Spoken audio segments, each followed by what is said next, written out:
What's up, everybody? Welcome to Friday with the Fellas. I am Sonia, and I'm joined by B and James. What's up, y'all? How you doing? What up, though? Refresh. Coming off of a little small vacay. So yeah, doing good. Hope you're doing well. I Yeah, hope you you are too, BA. the Big Easy area. Close. I was more so Oh, the big country area in Mississippi versus New Orleans. So yeah, I was in Mississippi visiting my father. But yeah, good times. okay. Good. Glad that all is well. Welcome to everybody coming in. Shout out to Pink Fan Fur, the realest real creator out there. And B, heard you had some good weather up in Michigan. Hopefully, It was nice all week, nice sunny and all week. good temperatures. Yeah. Wow. All right. So what's up, Dizzle? What's a ride, Um, Dizzle? all right, y'all. So we got this nice 50 seconds. I'm sitting here trying to figure out why I can't see. Oh, because I would have to hit select. I was trying to hit see. Okay, now you can hear it. Sorry, guys. Trying to see how it looked on the big screen. But anyway, welcome to Friday with the Fellas. And of course, this is another edition of everything we got going on. And we're going to talk NBA playoffs first. We're going to move over to the NHL. And then we got, believe it or not, a little bit of MLB and NFL news to cover as well. I'll start out with the great news. The NHL Stanley Cup playoffs and ice recaps are definitely going down right now. The Ice Stanley Cup playoffs are delivering pure chaos. Battle for the cup is getting physical, and the depth chart are being tested heavily by injuries. Let's look at the baseline. The regular season wrapped up with the Buffalo Sabres shocker. They won the Atlantic Division with 109 points, just edging out the Tampa Bay Lightning and Montreal Canadiens, who both finished with 106. In the Metro, the Carolina Hurricanes were the class of the East with 113 points. Out west, the Colorado Avalanche absolutely dominated the Central Division with a massive 121 points, while the Vegas Golden Knights took the tight Pacific Division with 95 points. But the playoffs are a different season entirely. We're down to the final four in the conference finals. Let's talk about some of those last game recaps. B, I know you're heavily involved in NHL as well, because the execution has been just razor sharp. In the East, we've seen brutal classic hockey matchups, heavy hitters wearing each other down. In neutral zones, we've seen a lot of overtimes. I was a little leery about my Hurricanes the other night in that overtime thriller. And it looks like goaltending has really taken over. The margin of error right now is basically zero. Yeah. Well, we'll get to the surprising part. The Las Vegas Golden Knights, they swept Colorado, and that was like really shocking. But like, it's kind of like, though, in the NHL, you got to expect the unexpected, because it's not like the NBA or the NFL or even Major League Baseball. A team that's put together well might not make it all the way through. And usually the teams that are more susceptible to losing in the playoffs are the ones that win the President's Trophy, which the good old Colorado Avalanche did. With the 115 wins. So it doesn't always work out that way. And I did think that Colorado was because they were going through the playoffs just like the Hurricanes were. They were just whooping everybody's behind. So, the Knights are winning. I don't know. Like right now, we got the My Carolina Canes are Hurricanes winning 3-0 3-0 into the in first. the Into the first. Yeah. first. Look, I was hoping you would let me talk about my team. I was waiting Like, for you to bounce it back to me. But I'm gonna let you go ahead. Talk But about it. No, you go ahead. Talk about it. no. We got it. It's the end of the Because we got first. three and one. They're 3-1. They got a 3-1 lead in a series. So this could be the wrap up game for them. Could be the wrap-up game. I'm super proud. I guess I'll go good out evening, and get Rick. me. Good evening, Danny. What's up, Rick? What's up, Danny? And I think I saw Yenzer or one of Yenzer was on there. regulars. What's up, y'all? Yenzer's been. Okay, make sure you guys share this as well. I mean, I'm this close, y'all, to going out and getting me some Canes gear. I don't own any Canes You gear. need to. I need to go before they really, because if they win it all, and I'm hoping they do, the gear is going to be super expensive. So congratulations to any Carolina team except the Tar Heels. Never there. Never them. But any other Carolina teams, I'm always down for rooting for those guys. So kudos to them. All right. Well, let's move on over to the NBA. I know this is what everybody's on here screaming about. James, did you get a chance to check out any of the playoffs that we've had thus far, especially this week? Yep, you know this to me. I already called in the beginning. I don't like to toot my own horn, but I said this will be a 7 game series, and I knew this probably be the best series of the whole playoffs in the NBA, ladies and gentlemen. And right now is living up to the billing. I mean, those boys. I think everybody knew that the Spurs would bounce back and win a game. They win it at home. It seems like wherever they're playing, that's where that team. If you're at home, you're winning that game. Yeah. Yinzer, I said hello twice. Oh my goodness. Yes. Yinzer, get your hearing uh, aid checked. yeah, man. I mean, get it working, brother. I mean, you got to get a new audiologist out there. Get your hearing Yeah. aids working. So yeah, I just think that right now one team is missing a player, but there's no excuse for it. And he's not gonna. He's been ruled out already, and that player is Jalen Williams, J Dub, as Mhm. they dub him as. No pun intended there. He won't be playing, but look, somebody else steps up, and 15 points is what SGA was held to, and I know he's been getting a lot of flack for supposedly flopping for every play he gets. And so it's just been a really good series right now. I think Wemby had a really good game with 28 points and 10 rebounds. They just bounced back. But I look for this team to go back home, okay, in OKC, and SGA is going to have the best game of his series, good, better, and different. Whether they win or lose, he's probably going to have it like he's been averaging 31.1 points a game. I think he's going to have a 30-point game in this one, probably a 40.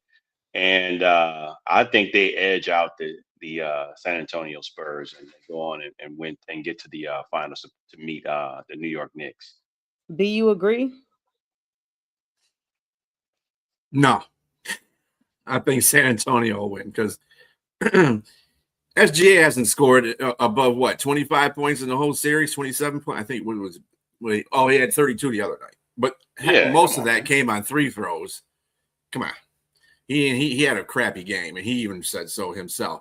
He hasn't had a good game in this series. He hasn't had a good game in this playoffs at all, to tell you the truth. So I don't see how that's going to happen. That's going to change overnight, and he's going to have a good game because they're just going to stifle him some more. But that goes to the effect. Is he going to play at the MVP level that people voted him to be, or is he going to be playing like the flopper everybody's making him to be? Same thing with Wemby, though. Is Wemby going to be the human cheat code, or is he going to be wimpy? You know, because he's been on and off of this whole series. Whenever he does really good in the series, San Antonio wins. Whenever he has a crappy game, they lose. He's got to be the guy in this game 7 that puts it on. Because if he don't put it on, they ain't winning they ain't gonna win that game. So we'll see. I'm looking for SA, but if OKC wins, I mean it can go either way. So yeah, James flack for flopping. I doubted it because I don't watch much NBA. Thank you, Danny. It hurts his eyes, but his son was disappointed that he would even root for OKC for the flopping issues. I will say this. I mean, you got to sell it, right? We've seen this back since the 90s. Even back then we've had players that's been flopping, selling, what have you. But one thing about it, when you look back at the East and the New York Knicks have been absolutely a buzzsaw. I mean, they literally dismantled the Cleveland Cavaliers in a clean 4-0 sweep for the finals. This is their first time in the finals in 3 decades? Now let's talk about that last game recap. Game 4 was a master class in execution. I mean, they were putting on a clinic. The Knicks blew the doors off the entire offense and defense of the Cavaliers, 130-93. I mean, I thought I was seeing things when I looked at that score. New York dominated in the paint. Their perimeter defense was solid, and they completely suffocated Cleveland's backcourt. Cavs looked entirely just tired. They just looked defeated from the start. And the Knicks just went ahead and punched their ticket to the finals with zero fallback, zero hesitation. They were there and they were ready to go. And it looked like a bloodbath. I mean, the Knicks didn't just win, they absolutely embarrassed a very good Cleveland team. I mean, Cleveland has been that team that nobody really looked at for a while, but it was at the Garden. You already know what type of environment that's going to bring. Y'all already know how New Yorkers are. So they had the Garden rocking. Spike was up in there. And New York, for real, looks like a legitimate championship contender. I mean, and a lot of the pundits out there are saying they're that sneaky underdog that could actually win it all. It ain't happening. It's not happening. There's no team in the East that's going to be able to be either OKC or SA. This is not happening. It's not happening. And New York, relatively, all the teams in the East are kind of like, anyway. I wasn't too impressed with Cleveland. I wasn't too impressed with the 76ers. I wasn't impressed with Atlanta, because Atlanta was the one I should have been impressed with, because they came in there with swinging, and they just fell apart. I don't know what happened to Atlanta. They just fell all the way apart, and New York just took advantage of that. But I think the problem that New York's going to have in this championship, whoever they play, is adversity. They haven't had any adversity. That 2-1 thing, that ain't really adversity. They came back for it was Atlanta. Okay, I'm sorry, it was Atlanta. They have no adversity, and you got two teams that are playing to a game 7. So they're just the two strongest teams in the NBA right now. That's yeah. I gotta agree with Brian on this one. I like the drive that the Knicks have. I like the fact that they are dominating teams, but they're dominating. It's like a high school team dominating elementary school teams that they're playing. It's like the level of competition wasn't really there. They didn't meet Boston, and Boston, when they lost, they lost. Who they lose to? Cleveland, right? Did Boston lose to Cleveland? No, who did Boston? No, they lost to 76ers. They lost to the 76ers. They lost 76, and it seemed like everybody was just canceling out each other. And it's just, and New York had a kind of easy way. And like you said, Atlanta, they were down 2-1 to Atlanta. And Atlanta gave a good punch. To me, if the Knicks win the World Series, if they go on and win the finals, the NBA finals, it would be like a comparison to George Foreman with the punch that that was heard around the world when he hit Michael Moore and knocked him out at 45 years old. It would be like that type of win. That would be, if you didn't think it was going to happen, but it happened. And then they even said that in the competition. It happened, ladies and gentlemen. You can't believe that it happened, but it did happen. So and I like Jalen Brunson. I like him a lot. I think he's an overachiever for what he is and what he's done. He's a legitimate superstar in the NBA for a small guard. But it's too many bigs on both sides, and there's too much depth that they got to face and contend with. It's really going to be like a really tough matchup. It's already a tough matchup. They just went 7. They're going 7 on the West side, and there's nobody that they matched up with over there. So it's going to be really tough. And I love, again, like I said, I love some of the players on that team. I like the fact that Mike Brown is getting an opportunity to get back to the finals. I didn't think he would do better than what Thibodeau did last year, and lo and behold, here they are. They're there. So the Knicks are for real.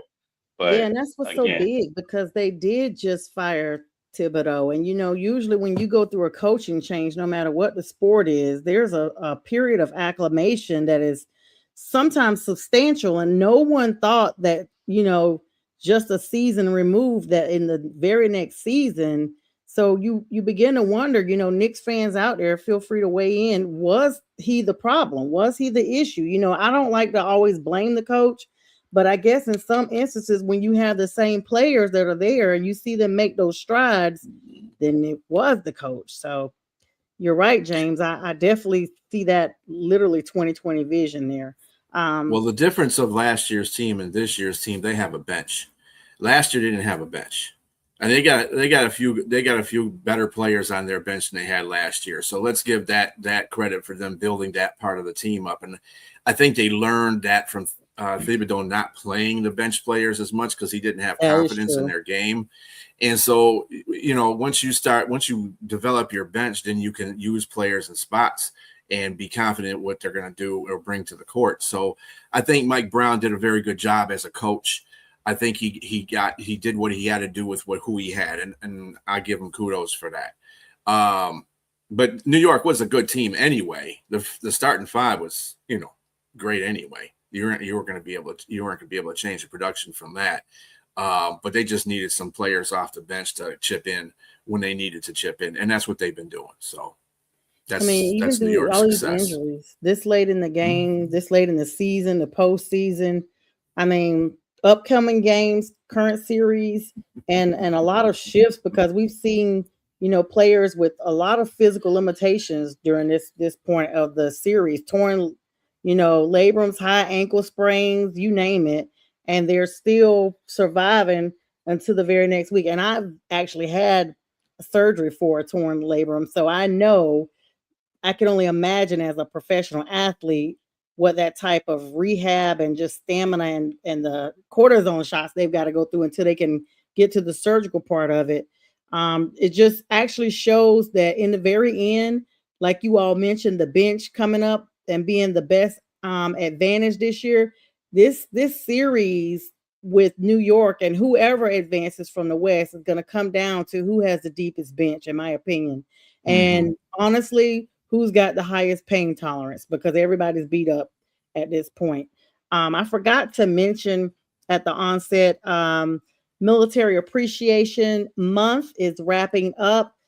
Thank you so much to James and Brian for your service, the Navy and the Army, respectively. I said that opposite, Army and Navy, respectively. I want to follow the flow of your names. And also, Memorial Day was last week, honoring those who gave the ultimate sacrifice, as well as this was Mental Health Awareness Month. Had some people lined up that schedules did not permit as they were supposed to. So hopefully we can make those presentations because it's never designated just to a 30-day window, a 31-day window when mental health issues arise. And we want to be cognizant of that at all times. And also, this weekend is my grandfather's birthday, so he was a big sports advocate. So this is heavily birthday wishes for my gramps. His birthday would be tomorrow, May 30th. So coming up here just in the next few hours here. All right. So I guess B, you're saying one thing about the West, and James, you're saying the opposite. And James does tend to kind of tilt the pendulum there in the right direction. It's almost like he has this crystal ball into the future of sports. It's literally like if anybody has been watching us for a while, James has been like this from the onset. And it could be whatever sport it is. It's like, yeah, and he's always calm about it. And then you go back and you're like, oh my God, James said that. It could be about anything. And so definitely appreciate his insight, whether it's just, the knowledge he takes in and makes a good analysis of it, or if he does have this crystal ball that we don't know about. So kudos I to keep him. my Swami hat off, my turban off, but I do have a Swami position over here. But no, I'm just kidding. Look, I really think OKC is going to win, and I just have a gut feeling that SGA is going to have his best game. He's like you said, he hasn't been efficient, but he's had 32 points and he's been high in his assists as well. And you can't count out the guys, the others, as Shaq likes to say, the others that are there. McCain has been on point. He's just a lethal gun sniper, just shooting threes. Whenever he get the ball in his hand, he don't even hesitate. And also, but I like the other side too. I like Wemby and I like Castle, and Castle kept his turnovers down too. That was one of the reasons why they were able to win that game. I don't think he only had one turnover last game. And but what's the kid's name? That Alex Caruso. I love the fact he played a darn good series. I was about to say another word, but he played a really good series in this game. It's just been a battle. Whoever wins this one, again, they're the one that's going to win the NBA Finals. But I really enjoyed this finals watching them both teams play. But I just have the edge with OKC on this one. I'll just put it to you this way. I know these are not either one of our teams, but at the same time, would you put money on OKC? Because I wouldn't. Yes. I might say San Antonio. I wouldn't put money on San Antonio. I wouldn't put money on OKC if I was betting. I wouldn't put money on either one of the teams because you don't know what's going to happen. Remember, both of them Fair won enough. at each other's place. You know what I'm saying? So it could happen.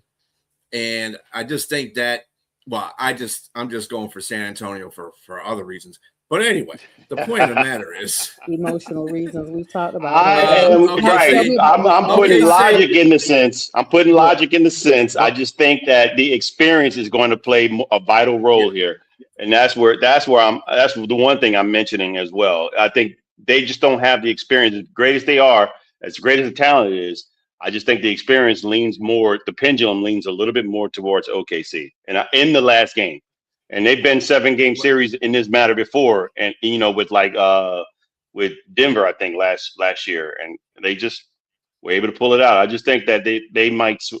Well, it's no might. If you ask me about if I'm going to put money on it, yeah, I would roll the dice on OKC.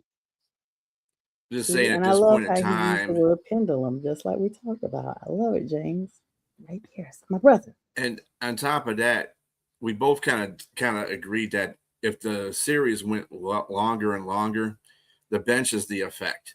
And let's be honest, OKC's bench is just nuts. They're a second NBA team. They're not even they come. I think they do have a second NBA team that comes in there and just sits on the bench, so they have to play because 73. They put up 73 points in one game. I think like 60 something in another game. It's outrageous how that bench is scoring. And it like I said, it favors more OKC. If we're being real about it, it does favor more OKC because OKC has a deeper bench. They can basically take over the game when the starters aren't, get their head out of there, you know what. So, I mean, over a seven game series, it's going to wear. Their bench is way better than San Antonio's bench.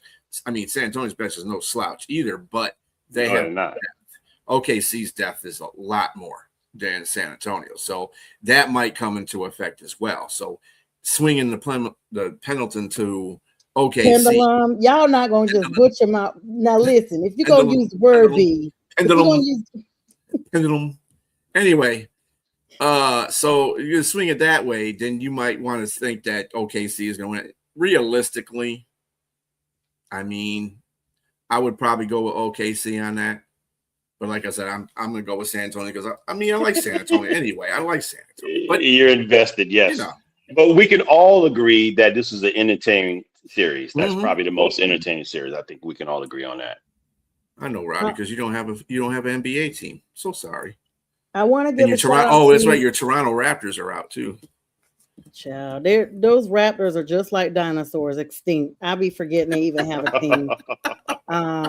I want to give a shout out to everybody who's allowed me to share. Thank you so much to all the groups that are allowing us to share. We are live right now, so please come on and say hello. We, believe it or not, still have some MLB news and some NFL news. I kind of want to, even though it's a little early, I kind of want us to go ahead and do the credits now so that once we get started on those, we can kind of keep it rolling from MLB to NFL. So B, if you'll run our commercial credits, James, B, and myself will be back in about 47 seconds. Guys, hang tight.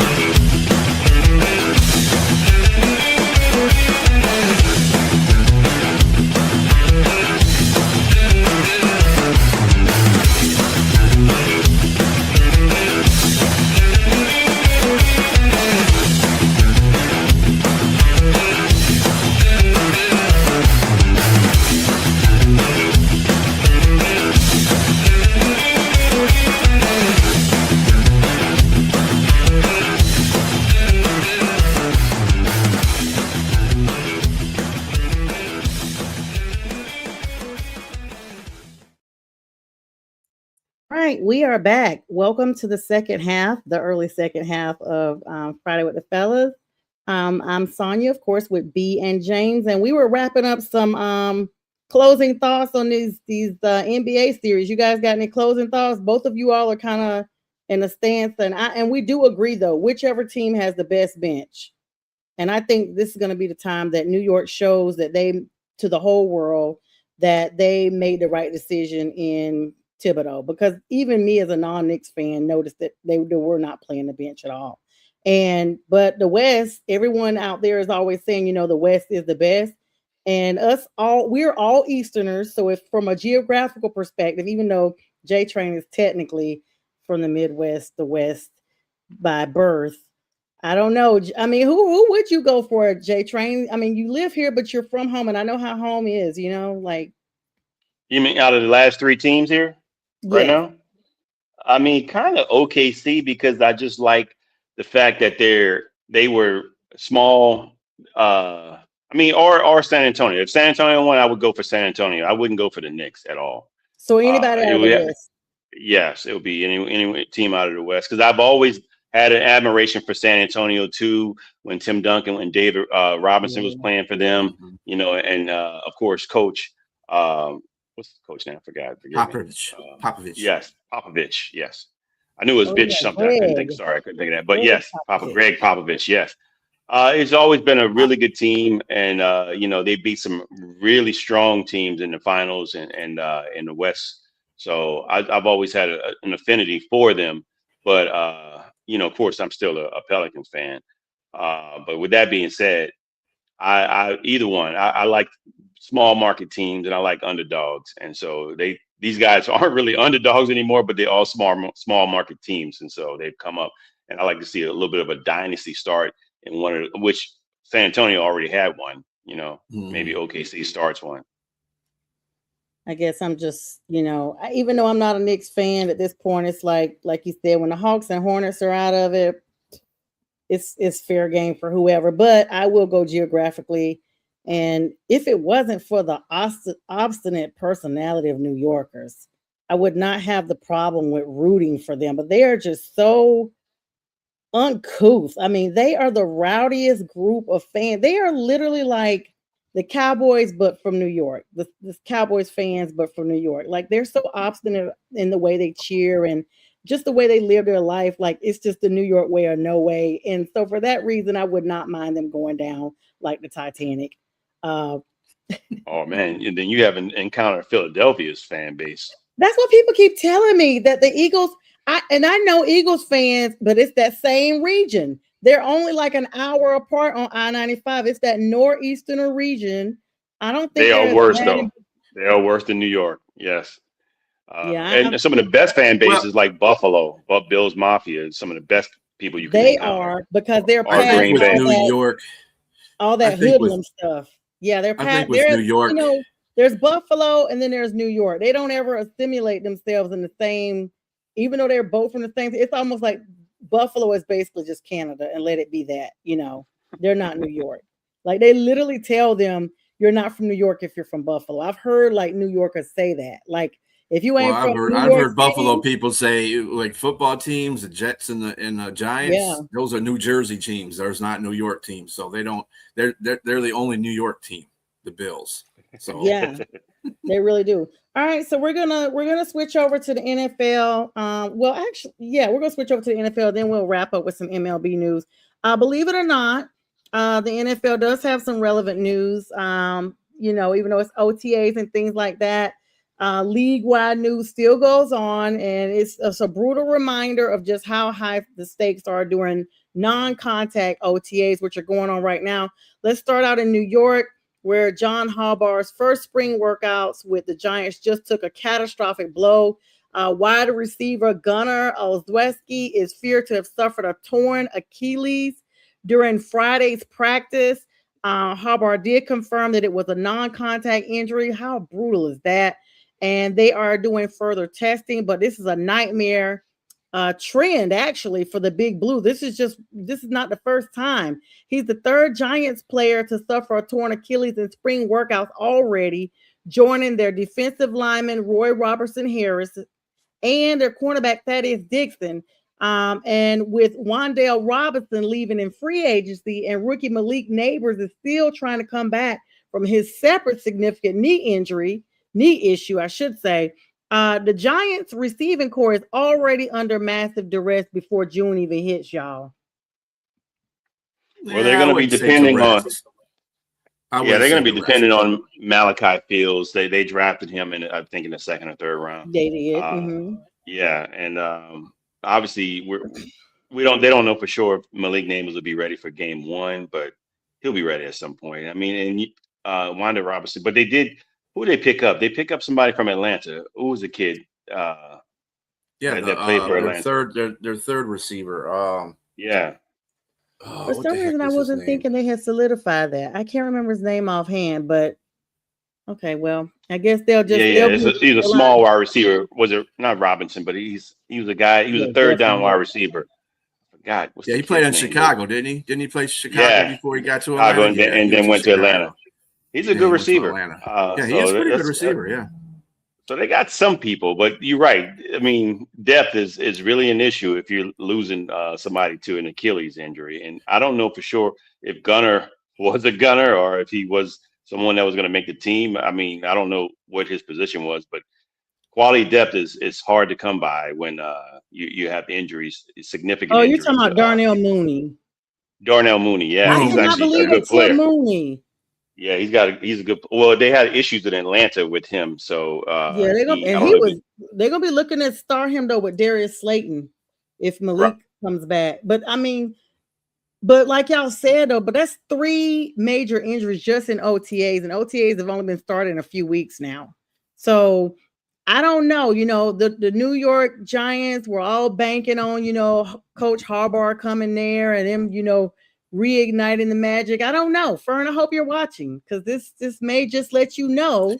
And Jets fans can tell you best when they were signing Aaron Rodgers how the hype was real and how he went snap crackle pop in the first possession of the game, and their season was a wrap.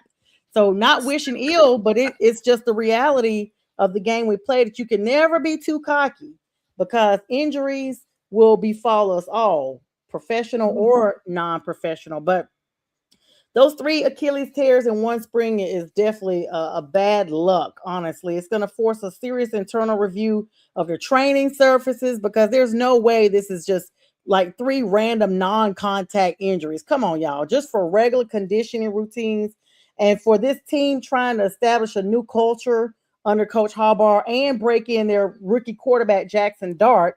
Losing that type of structural depth right now is a massive setback. I know they got other people to fall back on, but it's just not, there's never a good time for injuries, but this is a crucial time when you're trying to acclimate the team to the new coaching change and things like that.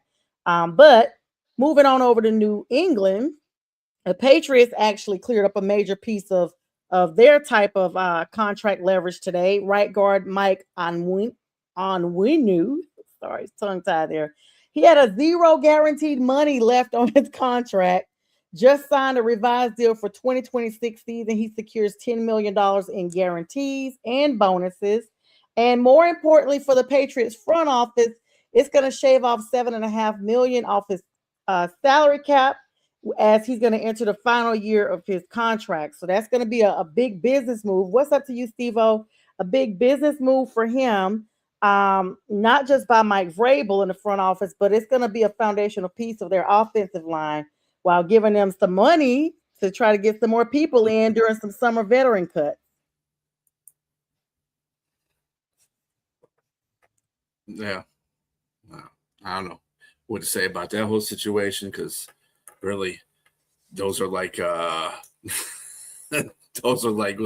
Emergency basic moves. signings at the end. Yeah, basic signings at the end before during Go get them OTAs. some more veteran cuts from some of these teams. That gives them at least 7.5. Oh yeah. Yeah. I mean, there's still some vets The out there that accountant you will can be happy. get. Debo Samuel's still out there. There's a lot of people still out Is there Debo still out that you're there? gonna. Yes, he's Yep, still out there. Debo's still That's out there. That you. crazy. I mean, he is. I mean, Still he's riding a his bike. specific type of player that's injury prone, and he's past 30. So I mean, yeah, he's not the guy that he was in the beginning of his I think career when he's he like played for San Francisco. 5'5" or something like that too. So I don't know if I he's mean, he's five cute, but five, but he's cute. But when I saw how short it was, I was like, oh yeah, no. So sorry, Don't want no short, man. Debo. Oh no, okay. I mean, but you got to always take care of teams in the trenches. Like, think about Dallas. The media in the league just handed some major flowers to their franchise quarterback, Dak Prescott. The Professional Football Writers of America named him the league winner of the 2026 Good Guy Award for his professionalism and accessibility with the media, because he's always calm and talking to them. You don't see him, looking like he don't want to be bothered. I mean, and especially after a loss. Let's be clear. Dallas is not NFC East champs, so they took some L's. And Dallas fans don't come here talking about how y'all record was the same as ours. You still didn't go to the playoffs. Let it be that. But anyway, he's actually the first Dallas Cowboy player to win that award since 2005. So they've basically never given it to a Cowboy, and that's the year that they actually started this award. So Dallas fans, at least you have one type of win this season, and that's your Good Guy Player Award for Dak Prescott. I mean, he does handle a lot of stuff, y'all, a lot of postseason execution and things like that when, things are bad. He's had his contract up for debate, the drama down there with Jerry Jones and, all the stuff that he has and with the contracts, but Dak still seems to remain in Dallas, even when the fans, and I know several fans in my family that wanted him out, that were praying for him to be out and were angry that he was not out, because every time he is up for a big contract, he goes down with some type of major injury. And so you don't ever get to really see him make the plays that the money should match, if that makes sense. I mean, he's still one of the most elite quarterbacks out there. I mean, if we had to pick right now of all the quarterbacks right now, I'm putting Dak at least top 7, top 5, somewhere around there. Top 5? Yeah, yeah. He's consistent quarterback. He's a He's consistent consistent. quarterback. All right. Now, okay, since y'all are saying that, this is gonna make me pivot for a moment. Well, who are the other 4 ahead of him if he's number 5? I have to look at a list. Really, it's hard to really gauge. I And mean, this is I'm gonna present day put quarterbacks, not I put Matthew Stafford probably in the top 2. I would have to look at some other names there that are there. It's really hard. I have to see the list that I we'll can have to really talk put that about. out there. We'll put a pin in that for another show. I know James Yeah. will remind me because he's probably already making a mental note. And he'll be like, "Yeah, sis. So this is my list." I'm like, "Oh, well, hold on. We can talk about that the next show then." All right. Well, I just had to ask you guys that. And then Nick Bosa for the 49ers actually spoke out today about having a very long road back from that torn right ACL he suffered in week 3 last season. That lets y'all know just how long ACL recoveries really are, because typical surgeries, just from you and I's perspective, it's 6 to 12 weeks of recovery. But these athletes, they are having like year-long almost recovery. And I think traditionally, guys, isn't it like 18 months that they normally say is for total healing on those type of injuries? I mean, no, like if he wanted to come back, he can come back and play within a year, but you still might have some, it varies on the player. You might have some lingering effects, but I mean, let's put the outlier that's out there in 2012. Adrian Peterson came back in 7 or 8 months and Yeah. ended up being the MVP. So I mean, I guess it just varies on what your severity of your ACL What? tear was, and other parts of the ligaments that may have torn. I mean, when I tore my ACL, I tore partial medial collateral ligament. I had Ooh. ACL tear and it's complete, and I had meniscus damage, and so it took me Oh. a while. Yeah, for sure, it took a while to recover. So it just all depends on what you're doing. And but these professional athletes, these guys can come back quicker. I mean, because they have all the access to some of the best technology in recovery. So he should be back starting. I guess I'm thinking about Day one. Yeah, I guess I'm thinking about Achilles can be longer as Yeah, well. That's the I one. But mean, yeah. I'm sorry. Go ahead. no, you go ahead, James. I was gonna say, yeah, with the Achilles, it's probably a little bit different, but even now, the way that technology has improved for medically for these guys. Yes, Oh these Lord. guys recover a lot better than they did, and the outlook is much better. You got to think way back in the day, like somebody like Gale Sayers when he tore his ACL, he was never the same. He wasn't that same dude. Now, like I said, Adrian Peterson, he had the best season of his career after an ACL tear. So it just all depends on what's being done, the severity of the injury. Yeah, it was 9 months exactly, and MCL, and he again, Rick won the MVP. He was just a dominant force after that ACL. It was impressive. I But then mean, again, he's an outlier. I would say he's an outlier. he is an outlier, but B, if you think about it, this is actually Bosa's second reconstruction on the same right knee because he had a previous injury all the way back to high school that he admitted about it, and he said that now that he's a professional athlete, it's actually taken him it hit him emotionally because but the good thing is he's pressed through. He's actually at phase 3 of OTAs, rehabbing in Santa Clara, and of course Kyle Shanahan is expecting that he's going to be right ready to go targeted for the start of the major training camp. But if the Niners want to contend out west, they got to have him healthy, anchoring that defensive front alongside Raheem Morris's new scheme because it's got to be pivotal. We just got to see it. We did not see the 49ers were beat up towards the end of the season, like horribly beat up. And it just was kind of sad not to see them. I mean, I'm sick of the Rams. Let me just put that out there. It ain't about what they did to Carolina. I'm just sick of them in general. And when they lost their last game, I inboxed every single play on Instagram. I inboxed every one of them. And I have to tell y'all what the message said. I copied and pasted. I inboxed every one of them. None of them saw the message. I don't follow none of them, but I wanted them to know that somewhere when you decide to look at these messages, I don't care how long it is, that you lost. You took that L, and you are fallible after all. So I want to see the 31 49ers. teams are going to be fallible at the end of the year, but that's beside the point. But as far as San Francisco is concerned, a lot of teams last year had deafening injuries on in their defense. I think this is the reason why the format has changed for the beginning of the preseason, for the beginning training and OTAs and stuff like that. There's not a lot there. I don't think there's any teams that are playing against each other scrimmages in any. I don't think any team's playing scrimmages this year. And I think that's to cut down on the injuries. I sure appreciate that the Lions have got to that point because injuries were just destroying the defense. Our defense sucked, and you can't put Timothy from the street on there and expect him to ball out. It ain't going to happen that way. So you got to have some players on your team to play defense.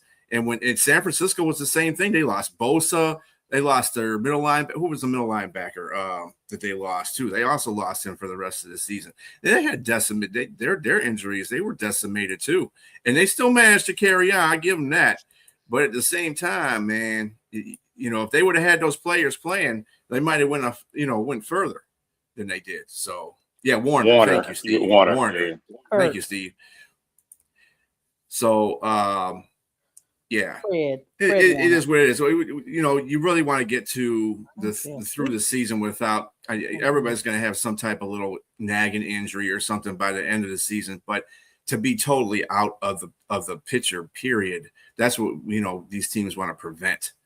When it comes to playoff time, so it matters. Well, speaking of what matters, I was going to wait and talk about this possibly tomorrow, but I want to get y'all's opinion on this. Another NFL related matter, Green Bay, who will be welcoming Mike McCarthy back as their head coach. We already know that Aaron Rodgers will be returning. I said that all wrong. Mike McCarthy is in Pittsburgh. Woo! Mm-hmm. I'm thinking about Aaron, and it's the correlation of Green Bay. I'm about to talk about Green Bay, y'all. I'm talking about Jordan Love's team. My apologies. In my mind, I was just so ready to insult Aaron Rodgers that I had to put that plug in there. Yeah. But anyway, that's doing OTAs. Yeah. Yeah, Matt LaFleur's got a problem in Green Bay already, y'all. Their running back, Josh Jacobs, was arrested on Tuesday in Brown County, Wisconsin, facing a felony. Now, come on. If y'all didn't know anything about Stephon Diggs, even though he just beat his charges because they were totally fabricated. But now this dude decides to go ahead and really, act out what Steph didn't act out. And it is none other than strangulation alongside 4 misdemeanor counts, including assault, criminal damage to property, disorderly conduct, and victim intimidation. This is according to NFL.com. From a Allegedly. procedural standpoint, the Brown County District Attorney's Office announced on Wednesday that their office is not ready to drop a formal charging decision just yet. They've sent it back for additional investigation, which means basically all the officers' statements, corroborating witnesses, et cetera, to see if there's more evidence out there than what has been said, which means could be a he say, she say, we never know. But Jacobs did get arrested, was released from custody, and his defense team said they're pleased with the release and that this is a massive dark cloud now hanging over the Packers' backfield. And it's crazy because from a football perspective, y'all, if Jacob does end up being disciplined for this, no matter if it's from the NFL or from a criminal standpoint, he's going to be facing a long-term legal battle regardless, and an eventual league suspension under the personal conduct policy. Green Bay's offense is going to be absolutely disrupted if this happens. I wouldn't say that. I think they're already disrupted, to tell you the truth. I don't think they're as good as people think they are. But and at the same time, Jacobs is a good running back, but they do have a couple of capable backup running backs that will do the job just as well. I think Jacobs is on his right. They got what's his name, Marshawn. What the hell is his last name? But he's an effective runner. They got him last season. He was a rookie. He got hurt. So this will be his first season starting, but he had times when he wasn't hurt, he played very well behind Jacobs. So I mean, they should be fine. I mean, they've done they've kind of stripped down their offense a little bit as far as the receivers are concerned. Got rid of like the ones that are and then kept the ones that they should have kept. Christian Watson and stuff like that. So I don't think their offense is that bad, to tell you the truth. Yeah. Marshawn Lloyd. Thank you. Marshawn Lloyd. Yeah, he is pretty decent. But the bell cow is definitely Josh Jacobs, and this would definitely hurt them, I think. And I mean, don't get me wrong. I like Matt LaFleur, and I think Matt LaFleur runs a great offense, but I think they do need they need a star receiver there. But you also need to start running back. I think you also need, and the guy that's fit that bill is Josh Jacobs, and it would hurt their offense if he wasn't the guy there. And again, all these charges are alleged, so we got to let this play out and see what's going on. But I mean, those are some scary charges. And if they were legit, he's definitely not going to be playing football anytime soon. And well, I feel the fact that they released him the next day tells you about the whole situation between him and the accuser. Of the victim. Okay. Right. We know how this plays sometimes, not in the favor. Well, it sometimes tries to play in the favor of the victim. And let's not butter that up, because if this person is a legitimate victim, that needs to be stopped. Right. Jacobs needs to pay the price for that. But at the same time, we've seen this happen before, and we've seen the accuser be the one that's the one. Nothing really happened like they said it did, and they put somebody out there and tarnish their name because you decide you want to play FF games with people. So, and that, to me, letting him out of jail the next day, that just tells me a little bit of something's going on. They found out some things pre letting him out, and it's like, yeah, I think we can let him out. I don't think he's going to be doing anything like that. So what do you think, Sonia? Do you think that this is? Go ahead, James.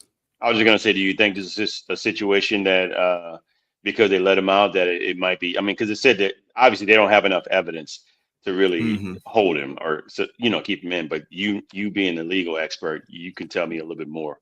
So while we were looking at that, I was looking to see if he had any conditions for the release, because sometimes it's not necessarily about the timing of the release, but it's about the conditions of the release.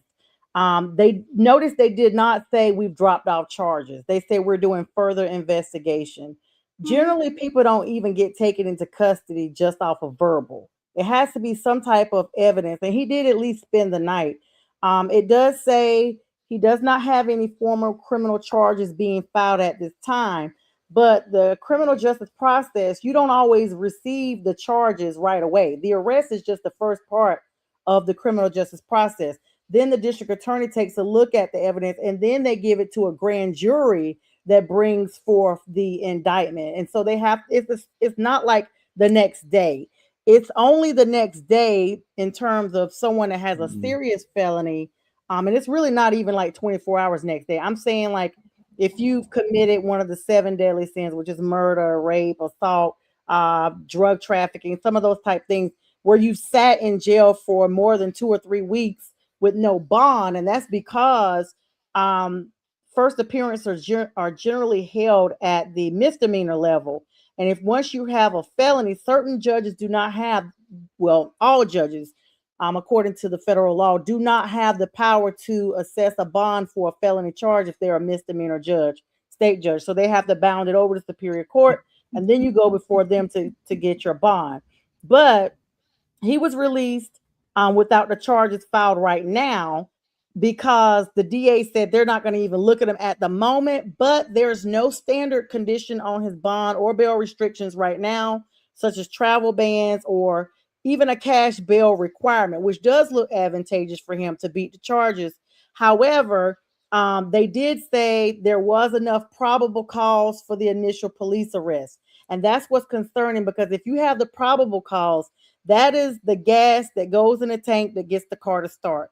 And so even though it may not be to the level of a felony, and of course, everyone's innocent until proven guilty, just the fact there and being quoted as saying not yet prepared is not saying we're not going to make it. Or like, it's a clear case when there's nothing at all and they just say we've failed to prosecute, we're dismissing. But right now there's a higher legal threshold of beyond a reasonable doubt at this stage than it is later once it goes before the grand jury and things like that. He was released unconditionally right now, while the DA's office and the Hobart Lawrence Police Department are conducting ongoing open investigations to gather and evaluate additional evidence. Now, the DA's office is saying they will review the supplementary evidence at a later date to determine whether the formal criminal charges are appropriate, and if so, what specific charges those will be. Because you got to remember, he's got 4 charges. So whereas he may have been booked on 4, maybe the lesser charges are the ones that stick. We don't know because it's just all coming out.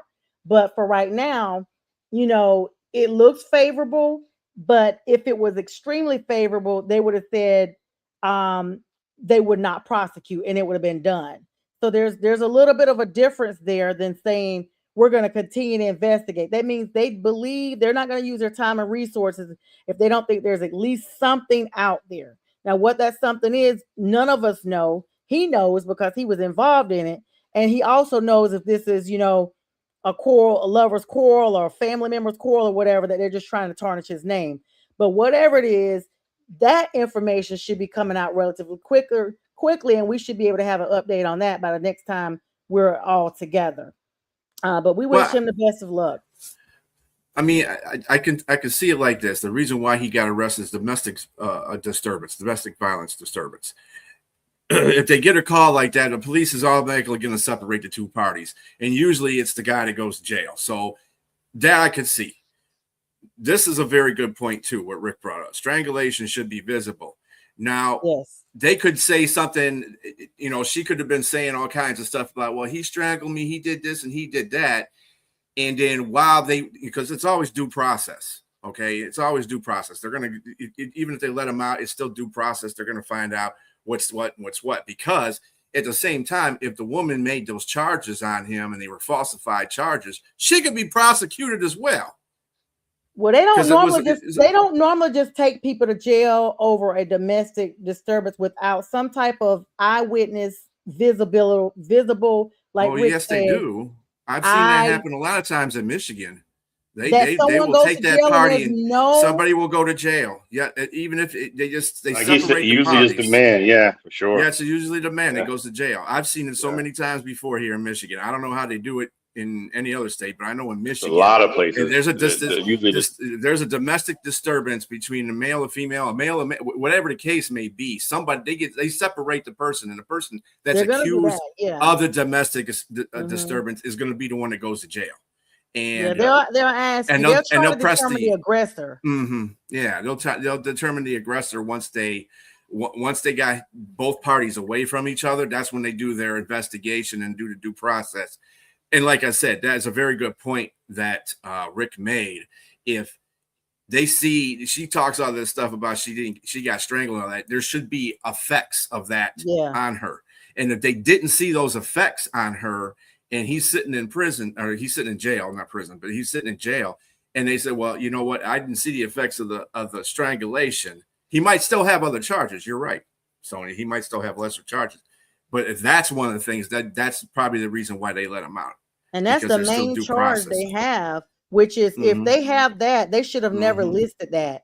That means they're just going off of her word. And like, I don't care what skin tone you are. If you've been choked, it is visible. Male, female, light brown, whatever, you're going to be visible. So like I said, I'll do some more digging on that. But that's still going to be a hit, because y'all know the justice system plays the way it plays, and the NFL tacks their stuff on after the fact. So it may be something we don't know the total effect unless they decide not to prosecute across the board. Then this is a defamation case, honestly, because he's a public figure. But knowing this type of situation, she probably doesn't have the money to even pay a defamation claim anyway.